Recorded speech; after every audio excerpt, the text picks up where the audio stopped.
বাড়ির এদিকে store room আছে। সাবধান, পরকীয়ায় জড়িয়ে পড়তে পারেন গৃহস্বামী। একসময় প্রত্যেকের বাড়িতে স্টোর রুম থাকত। অন্ন, শস্য, নিত্যদিনের ব্যবহার্য জিনিসপত্র সবই রাখা হতো ওই স্টোর রুমেই।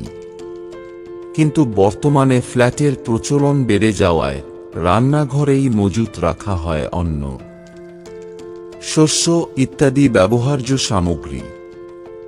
বাস্তু মতে এর ফলে নানান দোষ উৎপন্ন হয়। তাই ফ্ল্যাটেও ছোটখাটো একটি স্টোর রুম রাখার পরামর্শ দিচ্ছেন বাস্তুকাররা। আবার এই কক্ষ না থাকলে বা ভুল দিকে থাকলে ওই পরিবারের সদস্যদের মন ও শরীরের ওপর কুপ্রভাব বিস্তার হয়। বাড়ির কোন দিকে স্টোর রুম থাকলে কি প্রভাব পড়ে জেনে নিন। 1. পূর্ব দিক। স্টোর রুম পূর্ব দিকে থাকলে গৃহস্বামীকে ব্যবসা বা চাকরির জন্য অধিক যাত্রা করতে হতে পারে। যাত্রায় ব্যস্ত থাকার কারণে বাড়ি থেকে দূরেই থাকবেন তিনি। 2.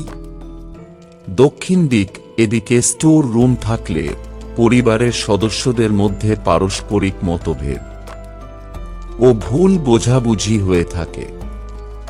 দক্ষিণ দিকে স্টোর রুমে অন্নস্য রাখলে ভাইদের অথবা স্বামী স্ত্রী এমনকি পরিবারের বয়স্ক ও ছোট সদস্যদের মধ্যেও কলহ বাঁধে। 3. পশ্চিম দিক। বাড়ির পশ্চিম দিকে স্টোর রুম থাকলে সন্তান যাত্রা সংক্রান্ত ব্যবসায় লাভ অর্জন করে। গৃহস্বামী বুদ্ধিমান ও ব্যবসায় দক্ষ হন। তবে এদিকে স্টোর রুম থাকলে গৃহস্বামী স্ত্রীর বর্তমানেও দুর্ঘটনাবশত কোনো পরস্ত্রীর সঙ্গে সম্পর্কে জড়িয়ে পড়েন। 4. উত্তর দিক। এদিকে থাকা স্টোর রুম গৃহস্বামীকে বুদ্ধিমান ও রোম্যান্টিক করে। তবে এরা স্ত্রী ও পুরুষ বন্ধুদের সঙ্গে বন্ধুত্বের কারণে বদনাম থাকেন। আবার স্ত্রীর গর্ভধারণেও সমস্যা দেখা দেয়।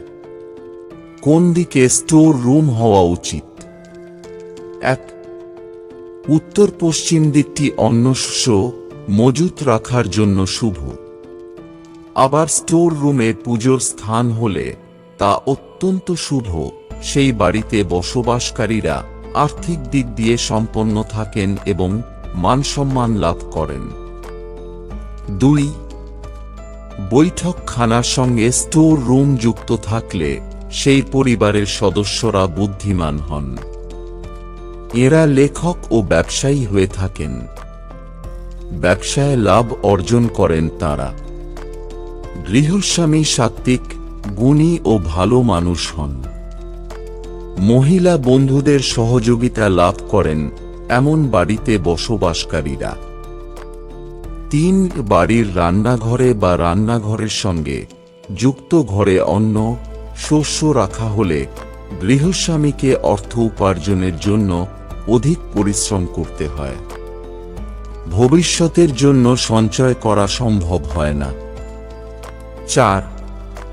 শয়নকক্ষের মধ্যে দিয়ে স্টোর রুমে যাওয়ার পথ হলে অথবা শয়নকক্ষের সঙ্গে স্টোর রুম থাকলে বা ভাড়ার ঘরকেই শয়নকক্ষ হিসেবে ব্যবহার করলে গৃহকর্ত্রী ভাগ্যবান হন। বিয়ের পরই সেই পরিবারের পুরুষদের উন্নতি হয়। বন্ধুরা, ভিডিওটি ভালো লাগলে লাইক করুন এবং আমাদের চ্যানেলে নতুন হয়ে থাকলে সাবস্ক্রাইব করুন। ধন্যবাদ। আপনার দিনটি শুভ হোক।